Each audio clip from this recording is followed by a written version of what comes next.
Good morning friends, मैं आपका दोस्त लेखक GS रिचमंड। दोस्तों, आज का जो मेरा विषय है वो ये है, देने का संस्कार पैदा करें। अपने बच्चों में कुछ देने का, दूसरों की हेल्प करने का ये संस्कार पैदा करें अपने बच्चों के मन में। दोस्तों, ये जो संस्कार है ये बहुत बड़ा संस्कार है। दूसरों की हेल्प करना, दूसरों की मदद करना, ये एक बहुत बड़ा संस्कार है।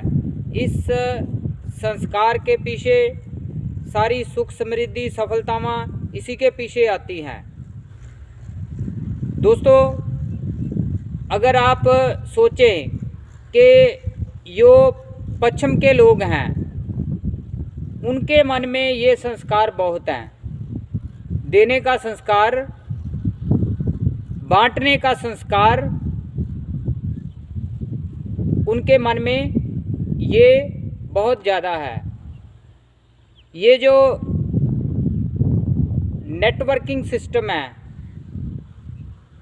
जिसको MLM भी बोलते हैं, ये दूसरों की मदद करने का एक्चुअल में इस भाव से ये जो सिस्टम है वो चलाया था। लेकिन हमारे देश वालों ने, क्योंकि उनमें ये संस्कार नहीं थे, उनमें ये भावना नहीं थी, इसलिए उन्होंने उसका कुछ और ही रूप बना दिया है, उसको बिजनेस में ला करके। लेकिन मैं अपनी मेन बात करता हूँ, जो जिस विषय को मैंने बताना है आपको, जिस विषय के बारे में मैंने आपसे बात करनी है, उस विषय से मैं बात करता हूँ कि अपने बच्चों के मन में ये जो देने का संस्कार है, दूसरों की हेल्प करने का संस्कार है, वो बिना किसी स्वार्थ के, बिना किसी से कुछ लालच के, बिना किसी स्वार्थ के अपने मन में दूसरों की मदद करने का, दूसरों को कुछ देने का भाव पैदा करें, संस्कार पैदा करें।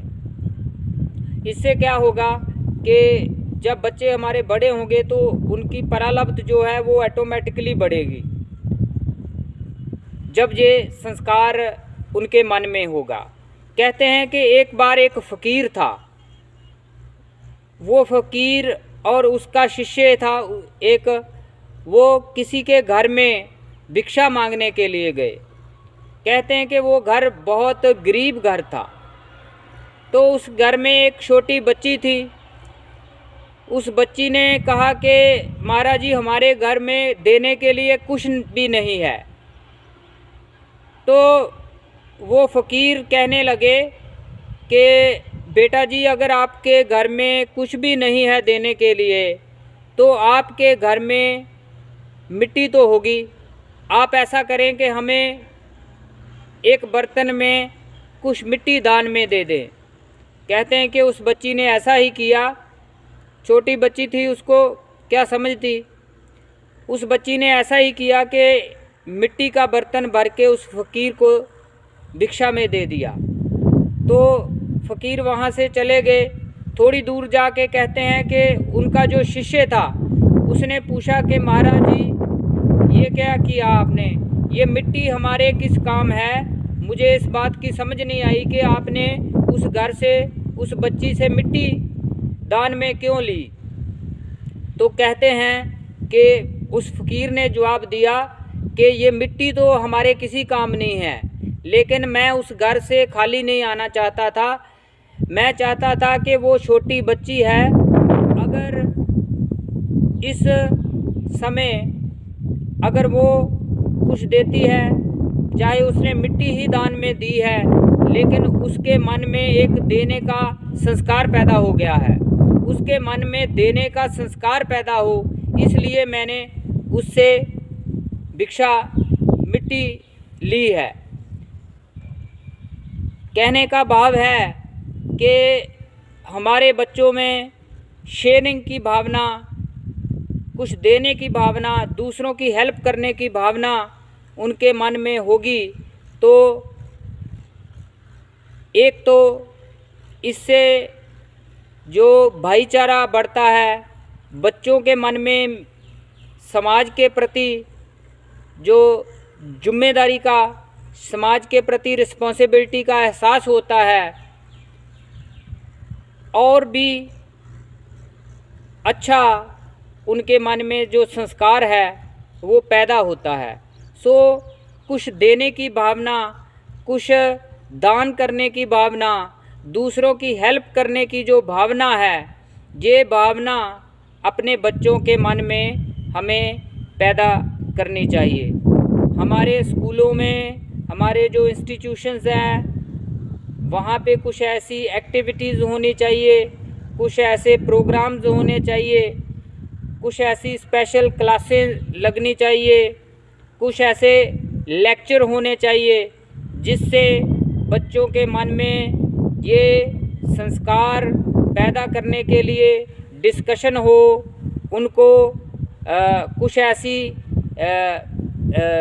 एक्टिविटीज़ करवानी चाहिए जिससे ये संस्कार उनके मन में पैदा हो। लेकिन आप देख रहे होंगे कि समाज में क्या हो रहा है। हर इंसान जो है वो पैसे की दौड़ में लगा है। हर कोई अपने घर में इकट्ठा करने में और ज़्यादा इकट्ठा कर लूँ, और ज़्यादा इकट्ठा कर लूँ, और ज़्यादा अपना घर भर लूँ, वो इसी दौड़ में लगा है।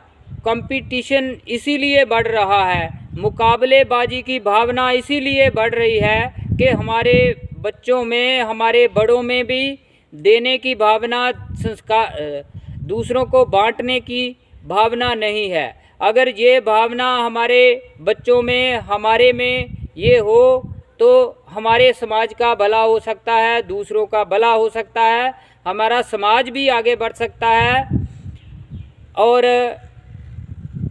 हम जो है वो एक खूबसूरत समाज की सृजना कर सकते हैं, जहां हर कोई किसी की मदद करता हो, हर कोई किसी के साथ चलता हो, मिलके चलता हो, भाईचारे से चलता हो।